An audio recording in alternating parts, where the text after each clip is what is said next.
Saya Aisyah Delisha.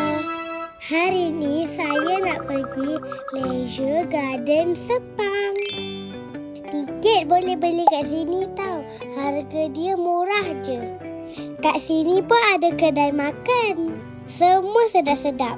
Ibu abah saya cakap nasi goreng kambing dekat sini sedap. Korang kena try tau. Okey, jom kita masuk. Kat tasik ni ada swan. Swan dia besar sangat. Kat sini boleh ambil gambar tau. Kat dalam ni ada banyak burung. Semua cantik-cantik.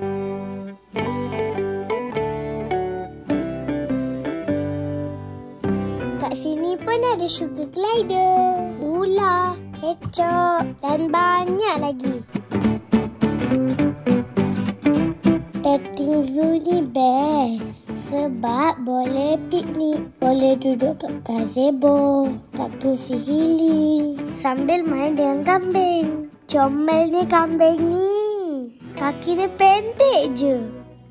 Kat sini ada banyak sangat kambing. Kambing tu jalan-jalan je kat luar ni. Kalau korang nak bagi dia makan pun boleh.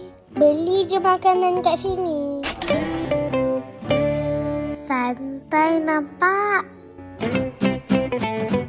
Woi, kenapa kamu keluar?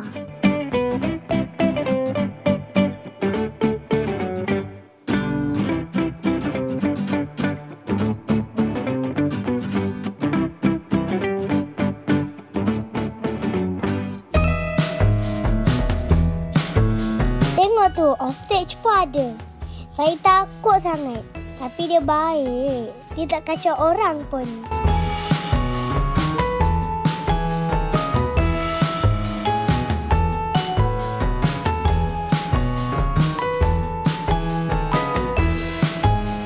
Ostrich yang garang dan besar ada dalam sangkar.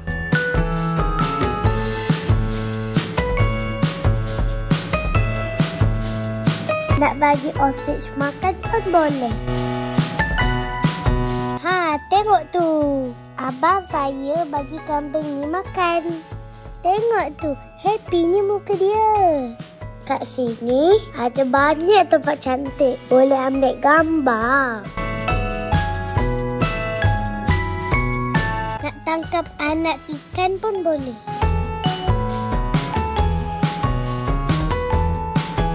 Jom tengok arnab pula.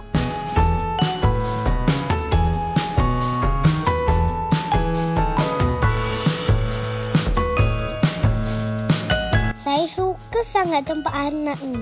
Sebab arnab baik. Saya bagi dia makan carrot. Sampai dia tak larat nak makan.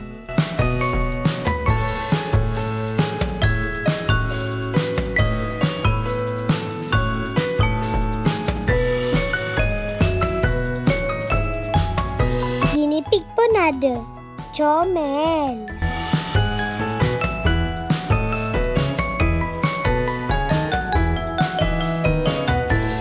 Ada banyak lagi haiwan lain. Ada donkey, kuda, rusa dan banyak lagi.